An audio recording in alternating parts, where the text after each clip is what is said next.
During the rest of that day, there was no other adventure to disturb the peace of their journey. Once, the Tin Man stepped on a bug that was crawling along the road and killed the poor little thing.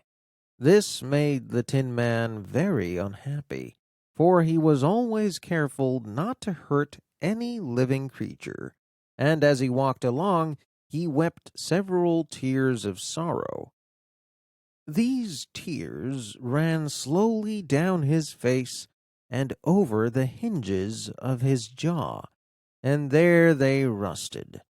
When Dorothy then asked him a question, the Tin Man could not open his mouth, for his jaw was rusted shut. He became greatly frightened at this, and signaled Dorothy to help him, but she could not understand. The lion was also puzzled by the Tin Man's panic, but the Scarecrow knew what was going on and grabbed the oil can from Dorothy's basket. Quickly, he oiled the Tin Man's jaws so that after a moment he could talk as well as before. "This is a lesson," said the Tin Man, "to look where I'm going, for if I should kill another bug, I will surely cry again, and crying rusts my jaws so that I cannot speak." Thereafter, the Tin Man walked very carefully, with his eyes on the road, and when he saw a tiny bug on the ground, he would step over it. The Tin Man knew very well he had no heart, and therefore he needed to pay attention so that he was never unkind to anything. "You people with hearts," he said, "have something to guide you. You feel what is right and wrong, but I have no heart, and so I must be very careful. When Oz finally gives me a heart, of course, I won't need to work so hard at it." Chapter 7. The Journey to the Great Oz. The party camped outside that night under a large tree in the forest, for there were no houses near. The tree made a good, thick covering to protect them from the dew.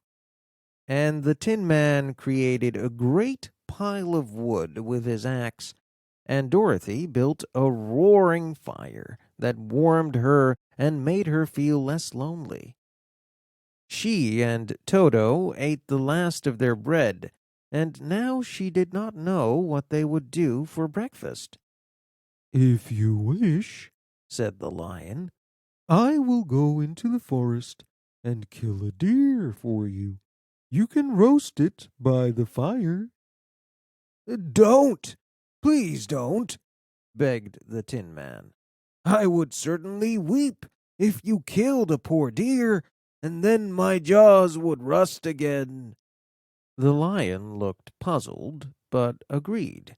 He then went away into the forest and found his own supper, and no one ever knew what it was, for he didn't mention it.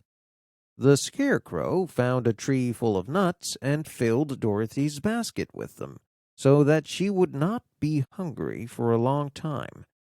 Dorothy thought this was very kind and thoughtful of the Scarecrow, but she laughed heartily at the awkward way in which the poor creature picked up the nuts. His stuffed hands were so clumsy, and the nuts were so small that he dropped more nuts than he was able to put in the basket.